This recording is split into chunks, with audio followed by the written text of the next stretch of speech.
राज्यातल्या 11 मतदारसंघातल्या उमेदवारांचं भवितव्य मतपेटीत उद्या बंद होणार आहे। 13 मे म्हणजेच उद्या होणाऱ्या मतदानासाठी 11 पैकी 7 मतदारसंघात भाजपचे उमेदवार मैदानात आहेत। परिणामी चौथ्या टप्प्यात भाजपची प्रतिष्ठा पणाला लागली आहे। लोकसभेच्या चौथ्या टप्प्यासाठी महाराष्ट्रातील 11 लढतींसाठी मतदान पार पडतंय। यामध्ये खास करून बीड, संभाजीनगर, अहमदनगर, शिरूर, जळगाव, मावळ, पुणे लोकसभेमध्ये अटीतटीचा सामना होतोय।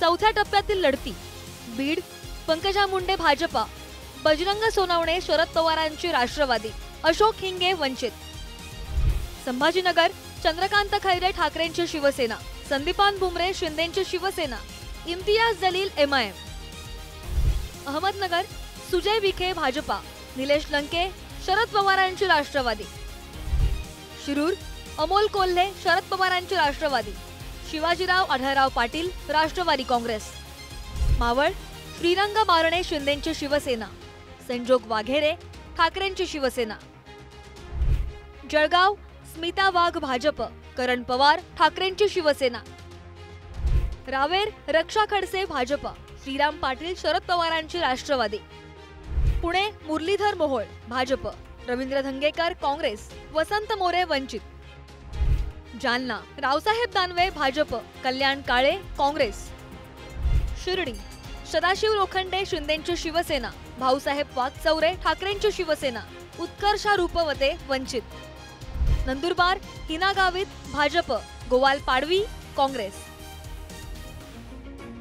बीड लोकसभेतील पंकजा मुंडे आणि बजरंग सोनवणे यांच्यामधील लढतीकडे राज्याचं लक्ष लागलंय, कारण या मतदारसंघात मराठा विरुद्ध ओबीसी असा छुपा संघर्ष केंद्रस्थानी आहे। भाजपचा हा बालेकिल्ला भेदण्याचं शरद पवारांच्या राष्ट्रवादी समोर मोठं आव्हान असणार आहे।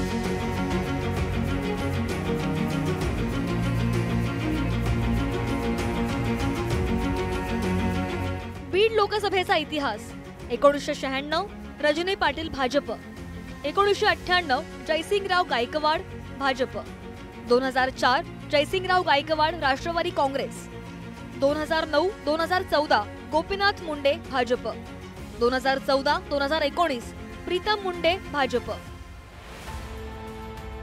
अहमदनगर लोकसभेत भाजपच्या सुजय विखे पाटलांविरोधात निलेश लंकेंनी तगडं आव्हान उभं केलंय। सुरुवातीला सुजय विखेंविरोधात कुणाला उमेदवारी द्यायची असा प्रश्न शरद पवारांच्या राष्ट्रवादी समोर होता, पण पारनेरचे आमदार निलेश लंकेंनी अजित पवारांची साथ सोडत सुजय विखेंविरोधात दंड थोपटले।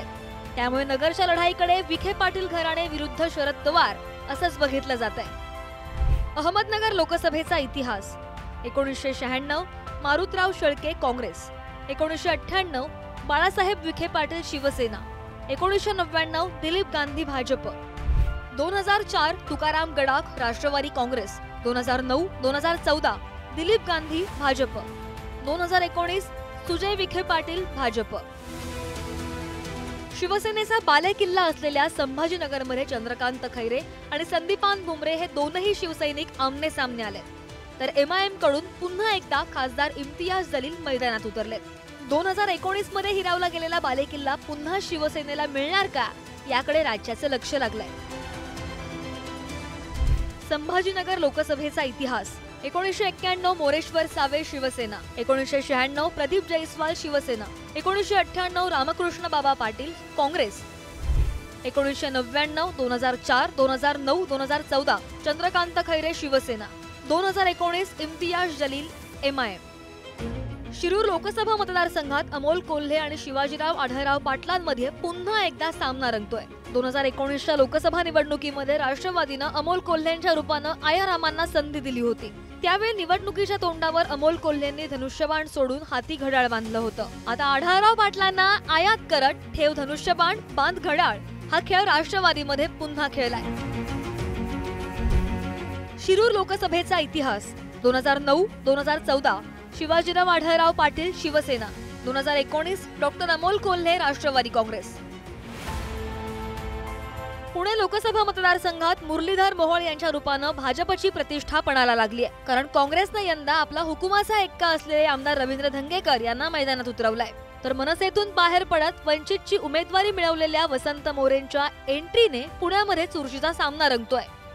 पुणे लोकसभेचा इतिहास. 1996 सुरेश कलमाडी काँग्रेस, 1998 विठ्ठल तुपे काँग्रेस, 1999 प्रदीप रावत भाजप, 2004-2009 सुरेश कलमाडी काँग्रेस, 2014 अनिल शिरोळे भाजप, 2019 गिरीश बापट भाजप.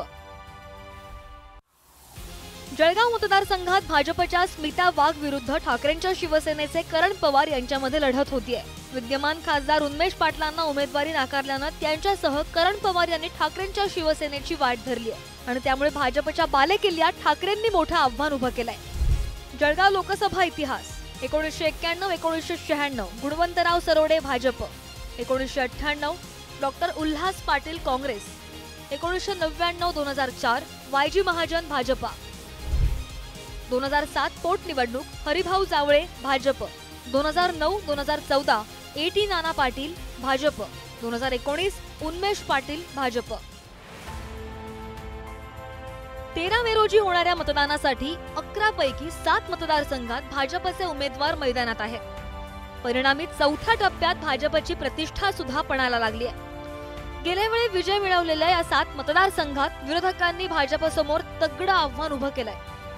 त्यामुळे या मतदारसंघात किती टक्के मतदान होतं यावरून निकालाचा अंदाज बांधला जाऊ शकतो. ब्युरो रिपोर्ट, पुढारी न्यूज.